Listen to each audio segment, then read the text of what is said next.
Topic जो है वो ट्रिग्नोमेट्रिकल रेशियो है।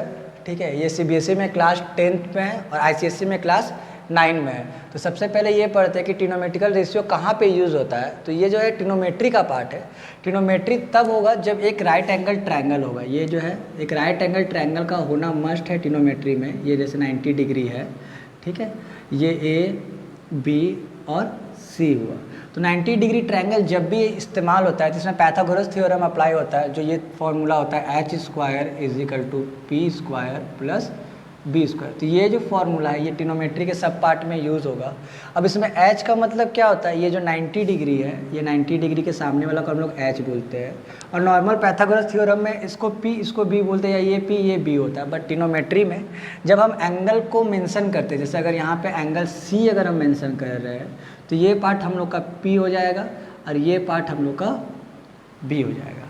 अगर हम यहाँ पे ये एंगल ट्रायंगल बनाए, ये 90 डिग्री है, अगर यहाँ पे ये a b c है, अगर इस एंगल को मेंशन करते हैं तो यहाँ पे ये तो h कॉमन है, ये तो h तो ये रहेगा ही, यहाँ पे ये p हो जाएगा और ये b हो जाएगा।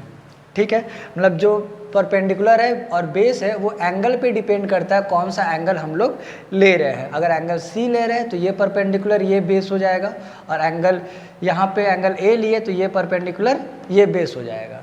ठीक है, तो रेशियो का मतलब क्या होता है, जैसे यहाँ पे P B H है तो इसके आपस का रेशियो, जैसे P बाई B, कभी ये P बाई B हो सकता है, कभी ये B बाई H हो सकता है, कभी ये H बाई P हो सकता है, एक्स्ट्रा मतलब इस टाइप का बहुत सारा रेशियो आ सकता है। तो ये सारे रेशियो को एक नाम दिया गया है।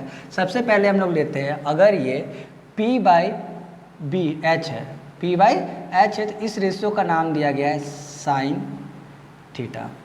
ठीक है, थीटा मतलब ये जो एंगल है, ये एंगल कितना, अगर ये एंगल थीटा है तो साइन थीटा। अब उसके बाद अगर B बाई H है, B और H का रेशियो अगर हम लोग निकाल रहे हैं तो इसको दिया गया नाम कॉस थीटा। अगर हम लोग P और B का रेशियो निकाल रहे हैं तो इसका नाम दिया गया है टैन थीटा। अब ये रेशियो को अपोजिट कर देते हैं, जैसे फॉर एग्जांपल यहाँ पे हम लोग इसको H बाई P कर देते हैं तो ये रेशियो जो है वो हो जाएगा कॉसेक, ये हो जाएगा कॉसेक थीटा। अगर इसको अपोजिट कर देते तो ये हो जाएगा H by B is equal to sec theta, और अगर इसको अपोजिट कर देते B बाई P तो ये हो जाएगा हम लोग का कॉट थीटा। तो ये 6 ट्रिग्नोमेट्रिकल रेशियो होता है। ट्रिग्नोमेट्रिकल रेशियो का मतलब परपेंडिकुलर बेस और हाइपोटेन्यूस के बीच का जो रेशियो होता है, सभी रेशियो का अपना अलग अलग नाम है। अगर वो रेशियो P और H के बीच में है तो साइन थीटा, अगर H और P के बीच में है तो कॉसेक थीटा, अगर रेशियो B और H में है तो कॉस थीटा, अगर ये रेशियो ऑपोजिट है H बाई B में है तो सेक थीटा, रेशियो अगर P और B में है तो टैन थीटा, और अगर ये B और P में है तो कॉट थीटा। तो इससे रिलेटेड कुछ क्वेश्चन डिस्कस करेंगे तो ये खुद ब खुद और क्लियर हो जाएगा। सो ये हम लोग का फर्स्ट क्वेश्चन है। इस क्वेश्चन में हम लोग को sine A, cos A, tan C, यहाँ पे A है और यहाँ पे C है, फिर सेक C, कॉट A और कॉसेक A फाइंड करना है। तो कुछ हम लोग को A के रिस्पेक्ट पे फाइंड करना है और कुछ हम लोग को C के रिस्पेक्ट पे फाइंड करना है। तो ये ट्रायंगल को हम लोग 2 बार बना लेते हैं, एक और ट्रायंगल बना लेते हैं। यहाँ पे ये AB और C है, कुछ एंगल में A मेंशन करना है तो इस हिसाब से ये हम लोग का P हो गया, ये हम लोग का B हो गया, और ये तो H रहेगा ही। वैसे ये H हो गया, और ये इस केस में यहाँ पे एंगल C अगर मेंशन करें तो ये P हो गया, ये B हो गया, और ये तो H रहेगा ही। तो यहाँ पे जैसे पहला क्वेश्चन है, यहाँ पे पहले ही सोल्यूशन में लिख देंगे for angle A, for angle A H is equal to 10, P पता नहीं, और B इज इक्वल टू 6। तो यहाँ पे पाइथागोरस थ्योरम अप्लाई करेंगे, ये हो जाएगा हम लोग का H square is equal to P square plus B square. तो ये 90 डिग्री तो हम पहले ही बता चुके हैं कि जहाँ पे भी 90 डिग्री रहेगा वहाँ पे पाइथागोरस थ्योरम हम लोग इस्तेमाल करेंगे। तो H square is equal to P square plus B square. तो यहाँ पे H का वैल्यू कितना है 10, तो 10 पुट किए, P का वैल्यू कितना है क्वेश्चन मार्क, और B का वैल्यू कितना है 6, तो इसका स्क्वायर हो गया। तो ये जो है वो हम लोग का हो जाएगा 100, ये P स्क्वायर और ये हो जाएगा 36, ये इधर साइड आके माइनस हुआ तो ये हो जाएगा 64 is equal to P square, this imply P is equal to 8। तो यहाँ पे हम लोग का P का वैल्यू कितना आया 8, तो ये पुट कर देंगे हम लोग, और ये सेम चीज़ यहाँ पे भी आ जाएगा। ये P का वैल्यू कितना हो गया 8, और यहाँ पे ये B का वैल्यू कितना हो जाएगा 8। ठीक है। तो for angle A H is equal to 10, P is equal to 8 और बी इज इक्वल टू 6। तो अब वो पैथागोरस थ्योरम से हम लोग फाइंड कर लिए। अब यहाँ पे जो भी चीज़ हम लोग को पूछा गया है, अब यहाँ पे फॉर एंगल ए और यहाँ पे for angle C, for angle C में क्या होगा, एच तो 10 ही रहेगा, पी जो है वो 6 दिया हुआ है, अब बी जो है अभी हम लोग फाइंड किए वो कितना हो गया 8। इस केस में वो परपेंडिकुलर था, इस केस में वो क्या है बेस। अब जो भी यहाँ पे ट्रिग्नोमेट्रिकल रेशियो दिया हुआ, जो पहला ट्रिग्नोमेट्रिकल रेशियो हम लोग को दिया हुआ ए, वो है साइन ए। तो इसको हम लोग sine A, for angle A देखेंगे तो साइन ए का फॉर्मूला होता है पी बाई एच। तो यहाँ पे हम लोग का साइन ए क्या हो जाएगा, परपेंडिकुलर कितना दिया हुआ है 8 और हाइपोटेन्यूस कितना दिया हुआ है 10। तो ये तो रेशियो में, तो रेशियो हमको पता है कि हमेशा लोएस्ट फॉर्म में लिखा जाता है, तो ये कट होके हो जाएगा 4 और ये कट होके हो जाएगा 5। तो therefore sine A is equal to, जो हम लोग का फाइनल आंसर आएगा वो आएगा 4/5। ठीक है। अब हम लोग नेक्स्ट लेंगे, नेक्स्ट कौन सा है हम लोग का बी नंबर। बी नंबर पे क्या है कॉस ए, नेक्स्ट नंबर पे क्या है कॉस ए।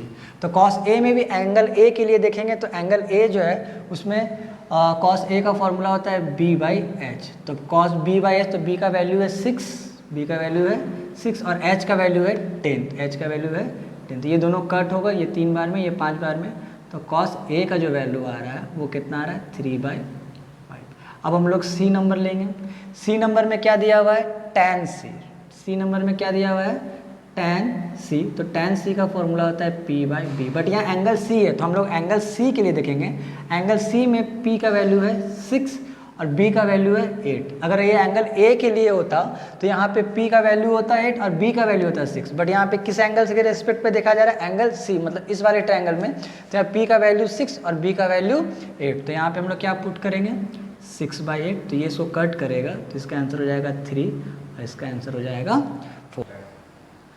ये एंगल, अब हम लोग क्वेश्चन डी पे आ गए। तो एंगल डी पे यहाँ पे दिया हुआ सेक सी। सेक सी अभी हम लोग पढ़ चुके थे, कॉस का अपोजिट होता है। तो यहाँ पे ऊपर में एच हो जाएगा और नीचे में बी हो जाएगा।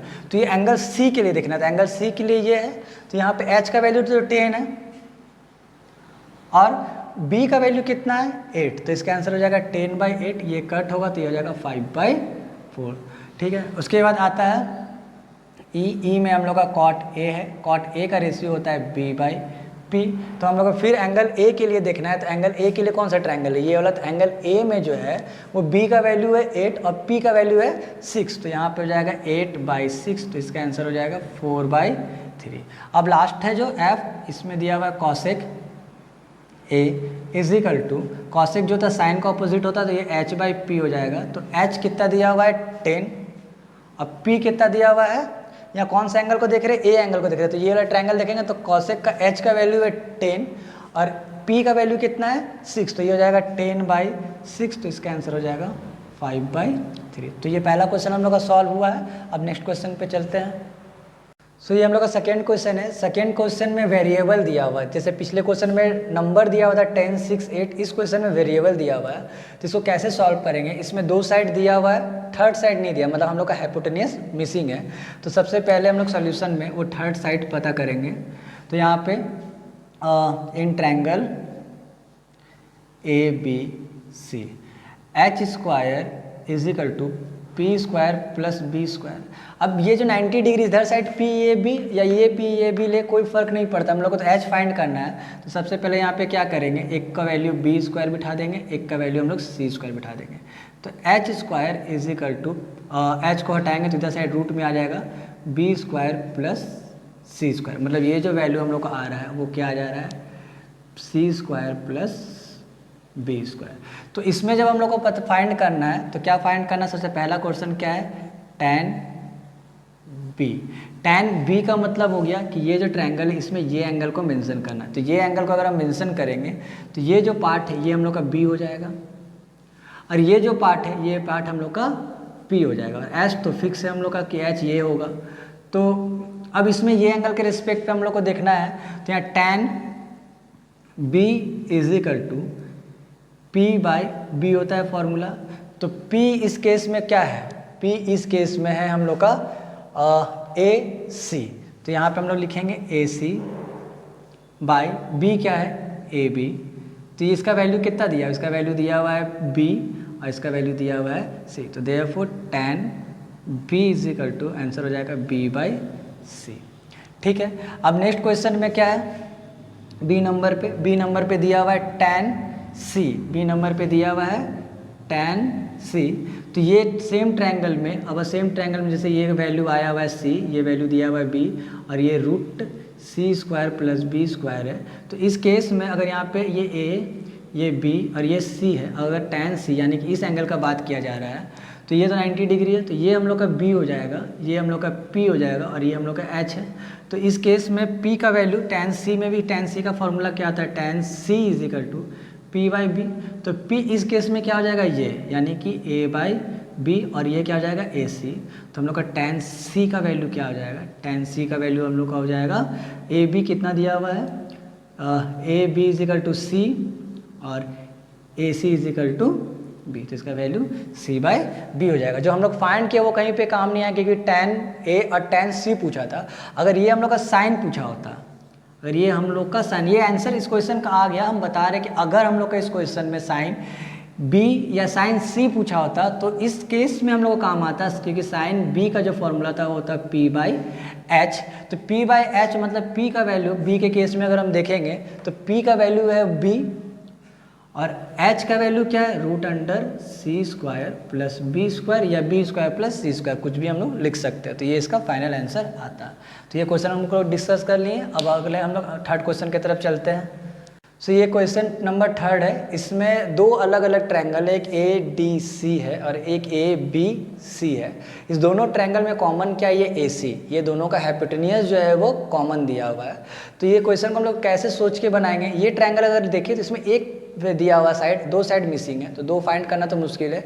इस ट्रायंगल में दो साइड दिया हुआ है, एक मिसिंग है, तो स्टार्ट हम लोग इधर से करते हैं क्योंकि यहाँ पाइथागोरस थ्योरम अप्लाई करेंगे तो H पता चल जाएगा। तो सबसे पहले सोल्यूशन में क्या करेंगे, किस ट्रायंगल की तरफ देखेंगे, इन ट्रायंगल ADC, ठीक है, इन ट्रायंगल ADC, H हम लोग का मिसिंग है, P जो कि ये एंगल मेंशन है, तो ये जो है हम लोग का बेस हो जाएगा और ये क्या हो जाएगा P, तो हम लोग का एंगल P कितना हो गया, √21, अब B कितना हो जाएगा 2। अब यहाँ पे हम लोग पाइथागोरस थ्योरम अप्लाई करेंगे, H square is equal to P square plus B square, तो H तो पता नहीं है, P √21 का होल स्क्वायर प्लस B जो है वो 2 का स्क्वायर, तो H square is equal to 21 plus 4, तो H square is equal to 25, तो H का वैल्यू आएगा √25 जो कि होगा 5।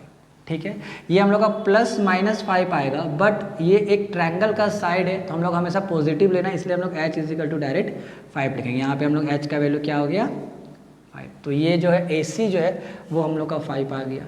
अब हम लोग अगला ट्रायंगल में देखेंगे, जो नेक्स्ट ट्रायंगल है इन ट्रायंगल ABC, इन ट्रायंगल ABC, तो यहाँ पे H दिया हुआ है 5, अगर हम लोग P का बात करें तो यहाँ पे ये एंगल मेंशन है तो PAB होगा जो कि हम लोग का मिसिंग है, और B जो है वो 4। फिर से पाइथागोरस थ्योरम अप्लाई करेंगे, H square is equal to P square plus B square, तो H का वैल्यू 5 है तो ये 5 का स्क्वायर, P पता नहीं, B जो है वो 4 का स्क्वायर, तो ये 25 हो जाएगा, ये P स्क्वायर प्लस ये 16 हो जाएगा, तो 16 इधर साइड आके माइनस होगा तो ये 9 हो जाएगा, और ये P स्क्वायर, तो P का वैल्यू हम लोग का कितना आ जाएगा 3, यानी कि ये हम लोग का आ गया 3।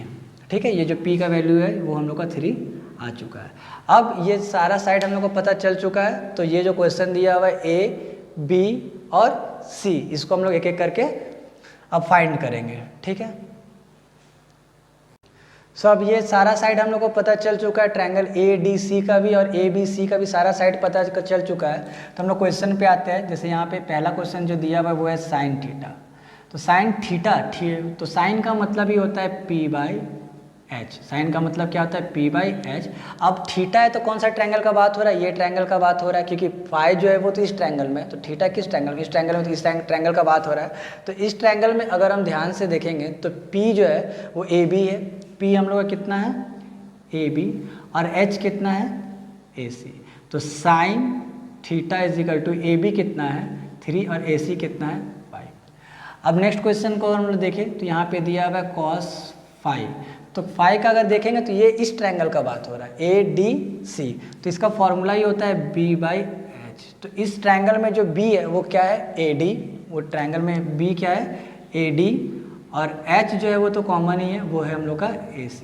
तो यहाँ पे अगर हम cos फाई का बात करें तो AD कितना है हम लोग का 2 और AC कितना है हम लोग का 5। नेक्स्ट क्वेश्चन जो C है, C में दो क्वेश्चन को एक साथ दिया हुआ sec theta plus cosec theta. जो सेक थीटा होता है उसका फॉर्मूला होता है, ये कॉस का अपोजिट होता है यानी कि ये H/B हो जाएगा, ठीक है, और ये जो होगा ये cos/फाई है। तो इसको हम लोग पहले अलग अलग फाइंड कर लेते हैं। अगर हम लोग ये बात करें तो सेक थीटा, थीटा का मतलब हो गया कि ये एंगल ट्रायंगल का बात हो रहा है, तो सेक थीटा का जो फॉर्मूला होता है वो होता है H/B। तो थीटा के केस में, थीटा इस ट्रायंगल में है तो इस केस में H तो 5 ही होगा, बट बेस क्या होगा ये BC के बीच वाला, तो इसका आंसर आ जाएगा 5/4। और अगर हम लोग कॉसेक फाई का बात करें तो ये हम लोग का होता है H/P, बट ये फाई है तो ये इस ट्रायंगल का बात हो रहा है ADC। तो इस केस में H तो 5 है बट हम लोग का P जो है वो AC है, तो यहाँ पे हम लोग क्या लिखेंगे H जो है वो 5 है और P क्या है हम लोग का 21। तो ये क्वेश्चन इस टाइप से बनेगा कि sec theta plus cosec phi. तो सेक थीटा का वैल्यू हम लोग कितना है 5/4 प्लस कॉसेक थीटा का वैल्यू कितना है हम लोग का 5/√21। अगर हम ध्यान से देखें दोनों जगह 5 है तो हम लोग 5 कॉमन ले सकते हैं, तो ब्रैकेट में बचेगा 1/4 प्लस 1/√21। अब यहाँ पे अब एलसीएम लेंगे तो एलसीएम क्या आ जाएगा हम लोग का 4√21। तो ये 4√21 बनाने के लिए इसको 21 से इंटू करेंगे तो इधर साइड 21 आ जाएगा, और इसको 4√21 बनाने के लिए इसको 4 से इंटू करेंगे तो ये 4 इधर आ जाएगा। तो ये हम लोग का आंसर आ गया। ये हम लोग का सेकेंड टाइप का क्वेश्चन इस चैप्टर का, इसमें इस टाइप से क्वेश्चन दिया रहेगा if 5 cos theta minus 4 is equal to 0, तो हम लोग को साइन थीटा, टेन थीटा और sec theta plus cosec theta find करना है। तो ये क्वेश्चन किस तरह से सॉल्व होगा, सबसे पहले क्या करेंगे जो इक्वेशन दिया हुआ ये इक्वेशन को लिखेंगे 5 cos theta minus 4 is equal to 0। तो ये हम लोग का हो जाएगा cos थीटा, नेक्स्ट लाइन में इसको सॉल्व करेंगे 5 cos theta is equal to 4, ये -4 है तो इधर साइड जाके 4, फिर ये cos theta is equal to 4/5 हो जाएगा। तो ये cos theta is equal to 4/5 आ गया हम लोग का। तो इस चीज़ को हम लोग क्या बोल सकते हैं, जैसे cos थीटा जो होता है cos theta is equal to जो ट्रिग्नोमेट्रिकल रेशियो है वो है B/H है, तो therefore B/H is equal to 4/5। तो इसमें हम लोग ये नहीं बोल सकते कि B जो है वो 4 के बराबर है और H जो है वो 5 के बराबर है, ठीक है, ये इसका रेशियो है। रेशियो का मतलब कि ये जो B/H है, ये B/H जो है वो 8/10 भी होगा शायद, तो ये कट के 4/5 आया होगा। तो हम लोग ये नहीं बोल सकते कि जो ट्रायंगल में लोग जो राइट एंगल ट्रायंगल बनाते हैं उस राइट एंगल ट्रायंगल में ये 4 है और ये 5 है, नहीं, ये होने का ये 8 और 10 भी हो सकता है, जो कटने के बाद 4 और 5 आया, ये एक्चुअली में एक रेशियो दिया हुआ है। तो इससे आगे जो हम लोग क्वेश्चन में अप्रोच करेंगे वो क्या करेंगे, इसको रेशियो मान के करेंगे। तो रेशियो मान के करेंगे मतलब कि यहाँ पे एक लाइन लिखेंगे let the ratio multiple BX therefore. अब रेशियो मल्टीपल को हम लोग x ले लिए, इसलिए B जो है वो हम लोग का हो जाएगा 4x और H जो है वो हम लोग का हो जाएगा 5x। तो हम लोग को फाइंड क्या करना है, सबसे पहले P, क्योंकि हम लोग को क्वेश्चन सॉल्व करना है तो सब में P, B, H तीनों का इस्तेमाल करना है, तो हम लोग को फाइंड क्या करना है P। तो यहाँ पे क्या करेंगे H square is equal to P square plus B square. H का वैल्यू दिया हुआ 5x का होल स्क्वायर, P का वैल्यू पता नहीं है और B का स्क्वायर दिया हुआ 4x का होल स्क्वायर। तो ये हो जाएगा हम लोग का 25x स्क्वायर, ये हो जाएगा P स्क्वायर, क्योंकि ये स्क्वायर 5 पे भी आएगा 25, ये स्क्वायर x पे भी आएगा तो x स्क्वायर, और ये हो जाएगा हम लोग का 16x स्क्वायर। तो ये जो 16x स्क्वायर है वो इस साइड आएगा, तो इसको ऐसे लिख सकते हैं P square is equal to 25x square minus 16x square. तो ये दोनों माइनस होके बचेगा 9x स्क्वायर, तो P is equal to √9x square. तो P इज इक्वल टू 9 का √3 निकलेगा और x स्क्वायर का √x निकलेगा। तो यहाँ पे हम लोग को P का वैल्यू पता चल गया, P का वैल्यू कितना आया 3x। तो यहाँ पे अब क्वेश्चन में हम लोग लिख सकते हैं कि हम लोग निकाल चुके हैं कि P is equal to 3x, B is equal to 4x और H is equal to 5x। ये इक्वेशन को सॉल्व करके अभी हम लोग निकाल चुके हैं। अब जो सबसे पहला क्वेश्चन है A, वो क्या दिया हुआ है, साइन थीटा। A दिया हुआ है हम लोग का साइन थीटा। तो साइन थीटा का फॉर्मूला होता है P/H। तो P का वैल्यू दिया हुआ है 3x और H का वैल्यू दिया हुआ है 5x। तो x कट हो गया, तो sine theta is equal to 3/5। Second question हम लोग का दिया हुआ है tan थीटा। tan थीटा का फॉर्मूला होता है P/B। तो P हम लोग का दिया हुआ 3x और B दिया हुआ हम लोग का 4x। तो x कट गया, तो tan theta is equal to 3/4। अब जो लास्ट दिया हुआ है वो क्या दिया हुआ है, sec theta plus cosec theta. तो सेक थीटा का फॉर्मूला होता है h/b और कॉसेक का होता है h/p। तो h यहाँ पे कितना दिया हुआ है, h दिया हुआ 5x और b दिया हुआ है 4x और यहाँ पे दिया हुआ 5x और ये दिया हुआ है 3x। तो x कट हो गया, तो आंसर हम लोग को क्या बचा 5/4 प्लस 5/3। अब ये दोनों को ऐड करेंगे तो यहाँ पे एलसीएम लेंगे, तो 5 और 3 का एलसीएम होगा 4 और 3 का एलसीएम होगा 12। तो यहाँ पे जो 5 है, ये जो क्वेश्चन है ये यहाँ पे दिया हुआ है 5/4 प्लस 5/3। तो ये दोनों जगह से 5 कॉमन आ गया, तो अंदर में बचा 1/4 प्लस 1/3। अब एलसीएम लेंगे तो ये 5 बाहर है, एलसीएम लेंगे तो ये 12, तो इस साइड में ये 3 आ जाएगा और इस साइड में ये 4। तो आंसर हो जाएगा 3 + 4 7, 7 5 जा 35/12। सो इस चैप्टर का ये पहला वीडियो है। तो इस वीडियो में इतना ही क्वेश्चन को सॉल्व किए हैं। इसको आप कॉन्सेप्ट को समझ के बाकी क्वेश्चन को बनाइए। अगर आपको कोई क्वेश्चन में डाउट है तो आप मेरे को सेंड कीजिए कमेंट सेक्शन में। तो मैं नेक्स्ट वीडियो पे, जिस पे इसका सेकेंड पार्ट में और भी क्वेश्चन को सॉल्व करूँगा, तो उस क्वेश्चन को उस पार्ट में मेंशन कर दूँगा। तो मेरा सेकेंड पार्ट के लिए वेट कीजिए। अगर वीडियो अच्छा लगे तो ज़्यादा शेयर कीजिए।